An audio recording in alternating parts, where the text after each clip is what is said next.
Olá, pessoal, dando continuidade ao assunto da mastologia. Hoje nós vamos falar das patologias da mama, nós vamos falar das patologias benignas mais comuns e das patologias malignas. A ideia é que a gente entenda um pouco no desfecho de uma patologia, do diagnóstico de uma patologia maligna, quais serão as implicações e como a fisioterapia vai atuar. Creio que ainda nós não falaremos especificamente da fisioterapia, mas falaremos do desfecho e das complicações dessa doença. Então, o objetivo da nossa aula vai ser apresentar as doenças benignas mais comuns, né, apresentar os protocolos médicos de tratamento para essas doenças, para a gente já ir, né, desconstruindo alguns pensamentos e algumas preocupações, visto que falar em lesões da mama é sempre muito preocupante. Apresentar os protocolos, né, que são estabelecidos para essas lesões benignas, falar um pouco de neoplasia da mama em si, né, dos tumores malignos da mama, fazer uma revisão rápida do processo de uma neoplasia, para a gente entender a gravidade dessa doença. Creio que vocês já saibam, mas é sempre bom salientar. Entender um pouquinho dos 3 tipos principais de tratamento, né, a radioterapia, a quimioterapia e a hormonioterapia. Os tipos de cirurgia que são realizados, que foram realizados e hoje são realizados, e por fim, em que momento que a fisioterapia vai atuar, do ponto de vista da clínica pós-cirúrgica, né? A partir de um momento a gente pode começar a atuar. A ideia, então, é a gente entender que isso a gente já vem conversando, que a mama é uma glândula, porém ela está em constante influência hormonal, e se ela está em influência hormonal, ela pode sofrer algumas alterações que não malignas, mas que vão ser de impacto e de preocupação. Então, uma das principais consequências de lesões mamárias são as lesões malignas.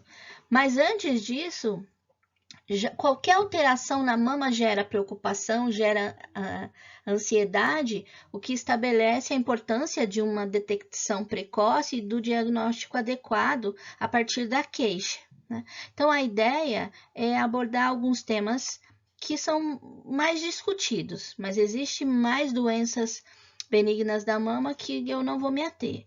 A ideia também é a gente lembrar, né, que nós já falamos um pouco sobre isso, nós já falamos de mastite, nós já falamos de engurgitamento, de mastalgia, de dor na mama, de origem até do próprio processo de amamentar, né? Então, nós já discutimos esses tipos de doença, de afecções que comprometem a mama, mas que não são de caráter crônico e que são relacionados a fases, né? Outras doenças, elas já apresentam uma preocupação, porque às vezes são palpáveis e às vezes são diagnosticadas através dos exames de rotina e causam, como eu falei, preocupação e necessidade de um diagnóstico adequado. As primeiras que a gente vai citar são as alterações fibrocísticas, né? Que são de 2 tipos, né? Que a gente vai ver mais para frente, mas são alterações morfológicas por conta da ação de resposta fisiológica da mama a uma influência, seja ela hormonal ou mesmo de um período, até o estresse emocional pode gerar essa resposta fisiológica da mama. Geralmente acompanha mulheres a partir dos 35 anos, em torno até dos seus 50, raro em mulheres abaixo de 25 anos, mas pode ocorrer, que é caracterizado pela presença de cistos e microcalcificações. A ideia básica do entendimento para uma neoplasia do tipo maligna, ou do tipo um câncer em si, é entender as dimensões dessa doença. Então, as alterações fibrocísticas, elas são maiores, mas têm as suas bordas delimitadas, né, bem marcadas, diferente do câncer que promove ramificações, porque ele tem que se alimentar nesse processo, então ele vai invadindo mais o tecido. Então, aqui embaixo só tem uma imagem para observar, que é nesse contexto que eu quero estar falando para vocês, né, observarem mais essas infiltrações e comparar com essas limitações, né, que nem as microcalcificações, todas essas doenças também devem ser de observação, né? A partir do momento que a mulher tem um diagnóstico, ela vai ficar preocupada a partir dele. E aí ela precisa de um acompanhamento mais frequente. A ideia é essa. Os cistos, eles são os mais frequentes, né? Eles vêm mais próximo de algumas áreas, principalmente em quadrantes, principalmente na parte superior, no quadrante superior da mama. Ele não tem uma relação direta, né? Não há uma associação conhecida, embora seja de controle também, que um cisto simples pode se tornar um tumor maligno. A ideia é sempre observar que provavelmente esse cisto tem características bem delimitadas, como é possível ver na imagem, e o seu interior muitas vezes está vazio. E quando presente, é necessário um tratamento de acompanhamento para identificar o que é possível, o que está presente dentro desse cisto. O fibroadenoma já é um tumor mais frequente, de característica maior se eu comparar com o cisto. Então, o tamanho dele e o formato, enquanto o cisto ele é bem delimitado e circular, o fibroadenoma ele é mais do tipo oval. Aqui nós podemos observar numa imagem o volume de um fibroadenoma. O fibroadenoma ele é perceptível à palpação. Então, ele causa muita preocupação ou gera até um medo e acaba assustando porque ele é visível muitas vezes. Então, quando a mulher se encontra em decúbito dorsal, onde a mama fica relaxada, se ela tem a presença do fibroadenoma, ele pode aparecer a olho nu e sensível e perceptível à palpação simples. Ele é muito comum abaixo dos 30 anos, ele ocorre por uma hiperplasia dos lóbulos mamários, né? Então, de estruturas de grande volume, ele é visível macroscopicamente, foi como eu falei, dá para ver a olho nu. Ele é firme e móvel, porém ele é bem delimitado, então ele tem um formato mais regular, mais característico. Geralmente, o crescimento dele é lento, porém, como se a gente não tem o hábito de tocar a mama, ele fica pouco perceptível e você vai ser identificado quando tiver em volume maior. Tem uma variante do fibroadenoma que se chama de uma variante juvenil ou celular, que é comum em adolescente, que também causa extremo desconforto no sentido da identificação. Leva ao medo, à ansiedade de tentar descobrir o que é. O crescimento já nessa fase, porque acomete células mais jovens, é mais rápido e eles podem ganhar grandes dimensões. Então, a gente pode classificar em frequência, né, em porcentagem. Os tumores benignos, eles representam 70% dos achados da mama, visto que as imagens, eles apresentam borda definida e geralmente apresentam recidiva, por isso é necessário sempre um acompanhamento. Os tumores malignos já representam 23%, podendo ter variações. Já tem as margens infiltrativas, isso é uma das características mais marcantes na imagem. É rico em hipercelularidade, então há uma multiplicação, uma atividade mitótica constante. Dependendo da característica do tumor, a velocidade de reprodução, isso gera mais preocupação, porque se tornam tumores altamente agressivos e o tempo passa a ser a resposta. E os tipos borderline, que representam apenas 7%, que têm características intermediárias, que apresentam potencial de malignidade e, a princípio, se apresenta como um tumor de característica benigna, mas as células mais basais têm potencial de malignidade. São tumores que precisam ser muito bem avaliados e acompanhados também. A sugestiva de tratamento, então, para essas duas clínicas mais comuns, no caso do fibroadenoma, é dividido em 3 possibilidades em decorrência do tamanho do nódulo do fibroadenoma em si. Então, lesões até 1,5 centímetros, a necessidade apenas de um controle de imagem e considerar se há fatores de risco ou a idade da paciente. Lesões acima de 1,5 cm é feita uma core biopsy, que é guiada por ultrassom, e vai ser puncionado esse tecido e retirado microfragmentos para análise patológica. Lesões acima de 2,5 cm até 3, é feita uma excisão desse nódulo através de cirurgias minimamente invasivas, uma tumorectomia local. Em casos de cistos, que já são mais frequentes, cistos menores de 1,5 cm não requerem nenhum tipo de tratamento, mas acompanhamento dessa clínica como medida preventiva. Cistos maiores, classificados como macrocistos, já necessitam de punção aspirativa com agulha fina para poder identificar se há a presença ou não de algo em seu conteúdo e assim fazer uma análise patológica também. Em casos pós-menopausa, é necessária a retirada desses cistos grandes, né, com margem de segurança, para avaliação também e análise patológica. Aqui é só para a gente entender ou relembrar algumas características, como eu falei, né? A presença de qualquer lesão na mama gera preocupação, seja ela um processo inflamatório, seja ela algum nódulo palpável. Então, a mama em si, por isso que é muito importante o autoexame, porque eu conheço a característica da minha mama, eu conheço regiões mais tensas da minha mama, mais densa, que tem um tecido com fibrose maior. A presença de cistos pequenos é pouco palpável, mas a presença de cistos maiores já dá para palpar. A presença de fibroadenoma também dá para palpar. Quais regiões mais marcadas por isso? Geralmente os quadrantes superiores. Então, se eu dividir a mama em 4, a parte superior da mama é a região onde esses cistos e o fibroadenoma aparecem mais. As regiões mamária, assim, ao redor do mamilo, elas são mais sugestivas de processos inflamatórios. Então, lesões nessa região indicam processos inflamatórios que devem ser investigados com mais urgência.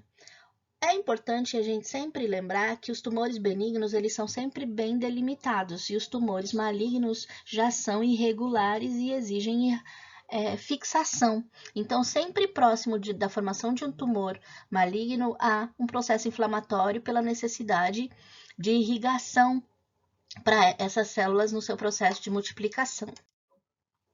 Aqui só para a gente rememorar o processo, né, de formação de um tumor, a diferenciação celular, né, e essa multiplicação em velocidade diferente do processo natural. E uma vez esse tumor alcançando os vasos sanguíneos, que é uma das preocupações, e como eu falei, se ele é altamente agressivo, o tempo conta muito, ele ganhando a circulação, atingindo os vasos sanguíneos, ele vai irradiar para outro tecido. Esse é um dos princípios da formação de nódulos à distância, ou de um tumor à distância, conhecido como metástase. Então, todo tumor, isso nós vimos a semana passada, é sempre preferível que o diagnóstico seja feito o mais precoce possível. Para isso, ele precisa da colaboração tanto da paciente quanto do controle médico preventivo. Da paciente no quê? No sentido de autoexame. Da mulher no que sentido? Do conhecimento da sua mama. E que ela faça anualmente a consulta ao ginecologista para ter um controle. Quando a gente fala diagnóstico precoce do câncer, é em relação ao seu tamanho. Porque como nós sabemos, o fator de risco conta, mas existem tipos de câncer que não são mediados por fatores de risco conhecidos. Então, é muito importante a gente estar sempre usando estratégias preventivas para minimizar esses impactos.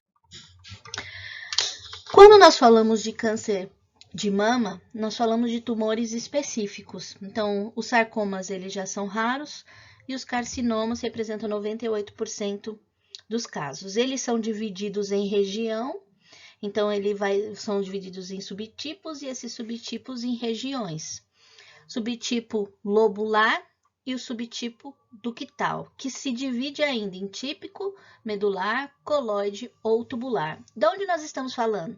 Da região glandular da mama, dos ductos e lobos da mama. Então, quando nós lembramos lá atrás do processo de amamentação são regiões que foram desenvolvidas para produzir e ejetar o leite. Então, elas estão sob influência hormonal constante.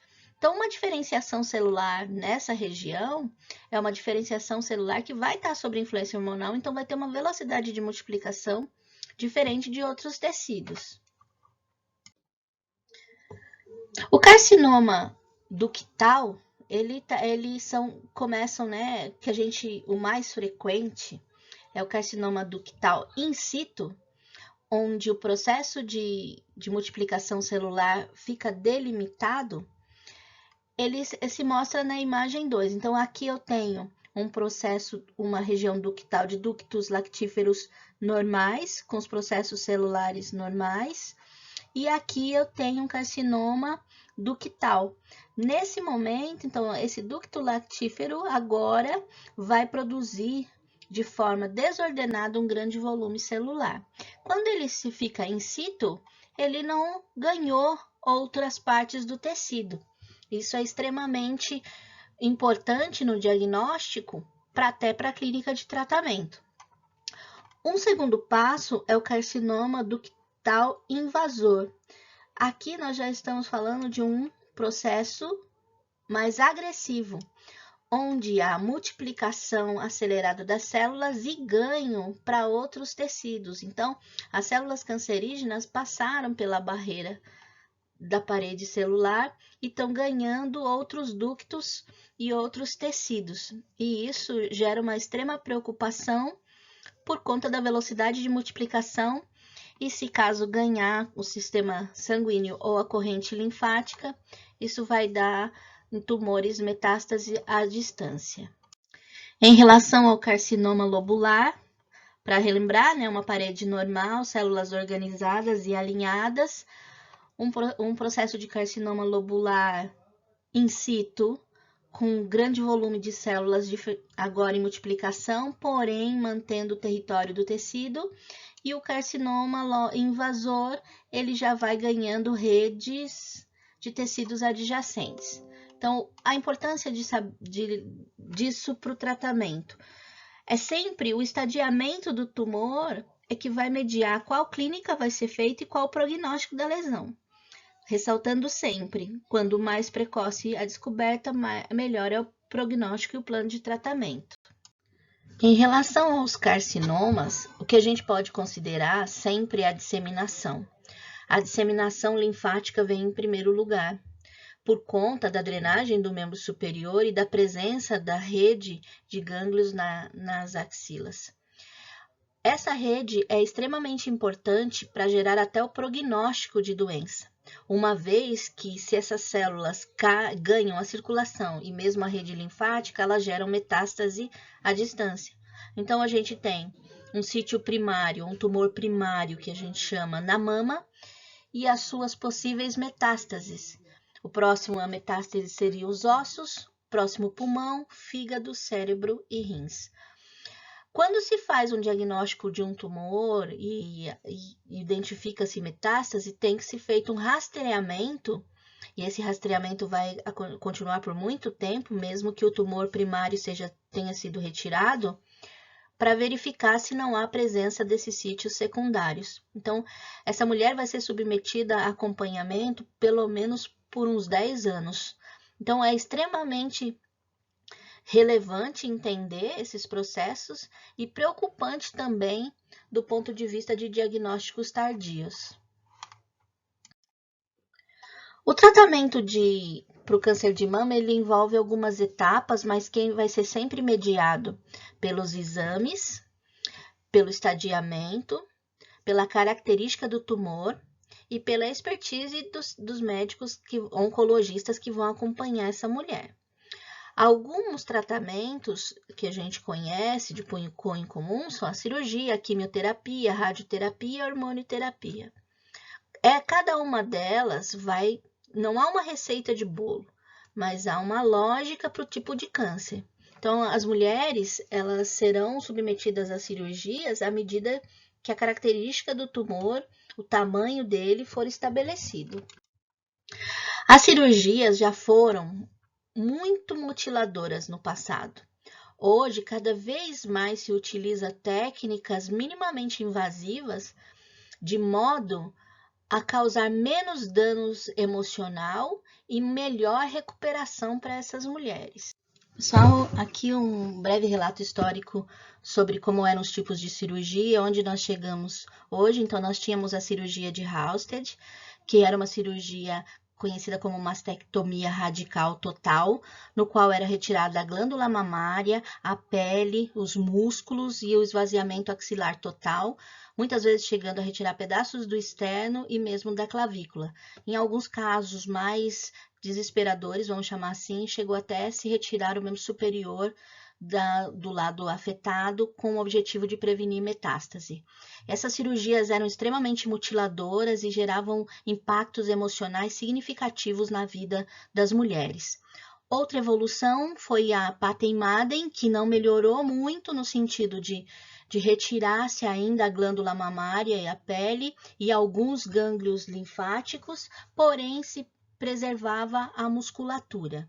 A evolução para ela, que é o que temos hoje, é skin sparing, que não retira mais a musculatura, na verdade, né? Isso ficou para trás. Faz-se um acesso por auréola e mamilo e retira-se o tecido afetado, mas permite-se que ainda haja como se fosse um envelope. A pele é mantida para que imediatamente seja feita uma colocação de silicone na região.